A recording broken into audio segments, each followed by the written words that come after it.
আরেকটি দিন দিয়েছি যে একটি দিন সেই দিনটি তারা যদি ইবাদত করতে পারে তাহলে তার আয়ু অর্থাৎ যতদিন বাঁচবে সেই রকম ইবাদত যতদিন বেঁচে ইবাদত করবে সেই ইবাদত একদিনে সে করতে পারবে। অর্থাৎ যদি সে রাতে আপনার জাগি ইবাদত করে কাটায় তাহলে 1000 মাসের চাইতে উত্তম হবে। এবার 1000 মাসকে আপনি যোগ করে দেখবেন, একে গুণ করে দেখবেন কত দিন আসে, প্রায় 83 বছর 4 মাস বা 6 মাস এরকম আসবে বড় মানে। তাহলে একজন মানুষের আয়ু হয় 60 বছর, 70 বছর, 80 বছর বা 90 বছর। তাহলে একটি রাত যদি আমরা যাপন করি সেটাকে খালেস নিয়তে সওয়াবের আশায় ঈমানের সাথে নেকির উদ্দেশ্যে যদি সে রাতটিকে আমরা যাপন করি অর্থাৎ জাগি ইবাদতে কাটাই তাহলে কি হবে 83 বছর 4 মাস বা 6 মাস এইভাবে আমরা ইবাদত করলে যদি পাবো একটা রাতে সে ইবাদত আমরা নেকি পেয়ে যাব। সুবহানাল্লাহ। এত সুযোগ আল্লাহ রাব্বুল আলামিন উম্মত মুহাম্মাদকে দিয়েছেন যা কেউ জানে না।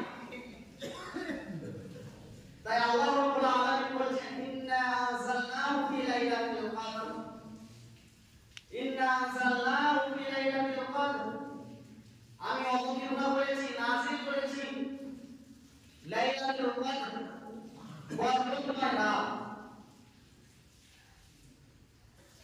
ওয়া মা আদরাকা মা লাইলাতুল কদর, তোমরা কি জানো লাইলাতুল কদর কাকে বলে? লাইলাতুল কদর কি এটা ঘোষণা করছেন আল্লাহ রাব্বুল আলামিন। তোমরা কি জানো লাইলাতুল কদর কি?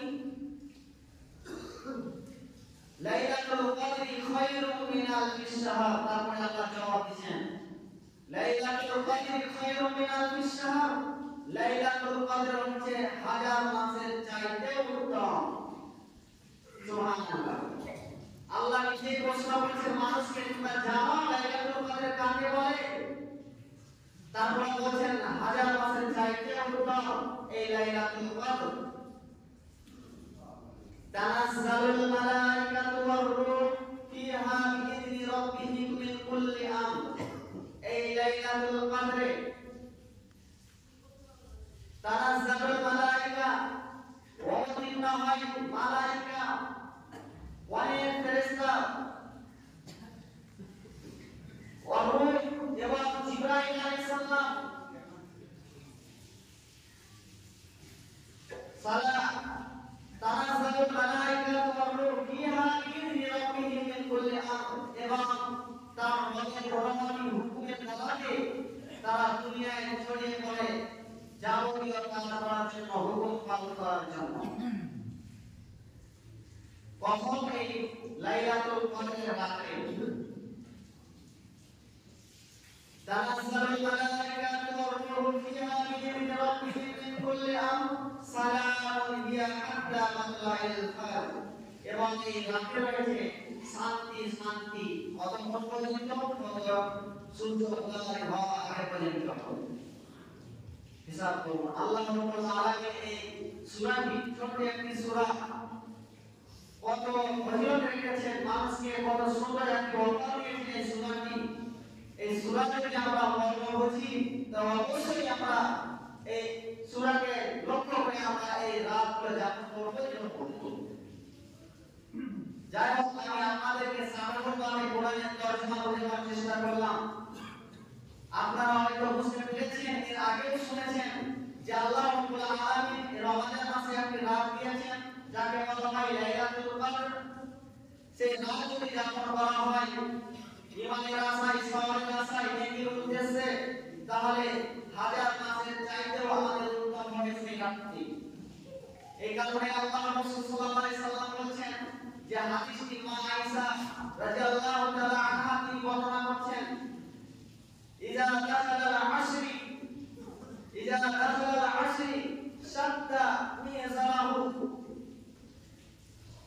ওয়া আহইয়া লাইলাহু ওয়া আইকাযা আহলাহু। মা আয়েশা রাদিয়াল্লাহু তাআলা আনহা বলেছেন যখন লাইলাতুল কদর, যখন রমজান মাসের শেষ 10 আসলো, অর্থাৎ শেষ 10টা দিন আসলো, তখন আল্লাহ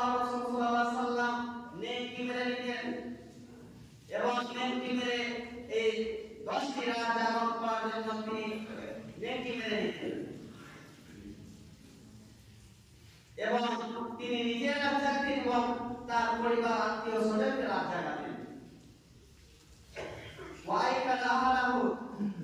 তিনি পরিবার আত্মীয় স্বজনকে রাত জাগাতেন।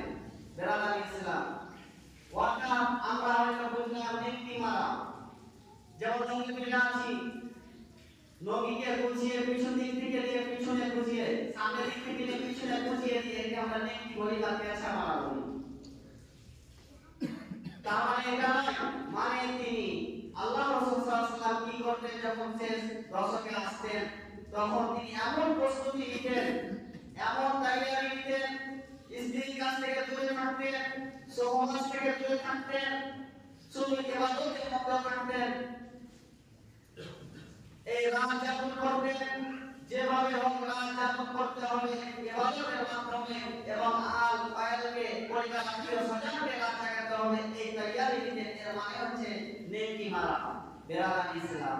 কিন্তু আজ আমাদের বর্তমান জামানায় যে আমরা এই রাত যাপন করি, লাইলাতুল কদর যেটাকে আমরা রাত জাগা বলি, এই রাত জাগা আমরা খেল তামাশা মনে করে নিয়েছি। খেল তামাশার মতো যে রাতটাকে আমরা অতিবাহিত করি, কেউ খাবারের মাধ্যমে, ভোজের মাধ্যমে, আবার কেউ মোবাইলের মাধ্যমে, কেউ গল্পের মাধ্যমে। আসলে এর মর্মটাই আমরা জানি না, আমাদের রাত জাগার মানেটাই আমরা বুঝি না, যার কারণে আজ আমাদের বর্তমানে এই অবস্থা। দেখা যায় বর্তমান জামানায় অনেক যুবক ভাইদেরকে একদিন দুদিন তাকে যদি বলা হয় সিনেমা দেখতে, মোবাইল দেখতে, এসব পর থেকে নিয়ে ফজর পর্যন্ত মোবাইল ঘাঁটতে ঘাঁটতে তার কোনো চোখে নিয়ে আসবে না। কিন্তু ওই রমজান মাসে বছরে একটি 5টি রাত আমরা রাত জাগি, এই 5টি রাতকে আমরা খেলাধুলা করি, খেলাধুলা করে, কেউ ঘুমিয়ে গেলাম, জাগতে পারলাম না, এভাবে আমরা রাতগুলো অতিবাহিত করছি। হায় আফসোস, অনেক দুঃখের বিষয় এটা, যে এত সুন্দর আল্লাহ রাব্বুল আলামিন আমাদের কথা দিয়েছেন, তা সত্ত্বেও আমরা এই রাতগুলোকে মূল্যায়ন করি না, গুরুত্ব দিই না। অথচ আল্লাহ রাসূল সাল্লাল্লাহু আলাইহি ওয়াসাল্লাম যে হাদিসটি মা আয়েশা রাদিয়াল্লাহু তাআলা আনহা বর্ণনা করেছেন, ইয়াস্তাহিদু ফিল ফিত্রিল আওয়াখির মা লা ইয়াস্তাহিদু ফি। আল্লাহ রাসূল সাল্লাল্লাহু আলাইহি ওয়াসাল্লাম রমজানের শেষ দশকে যত ইবাদত করতেন, আর কোন মাসে এত ইবাদত করতেন না, এত মেহনত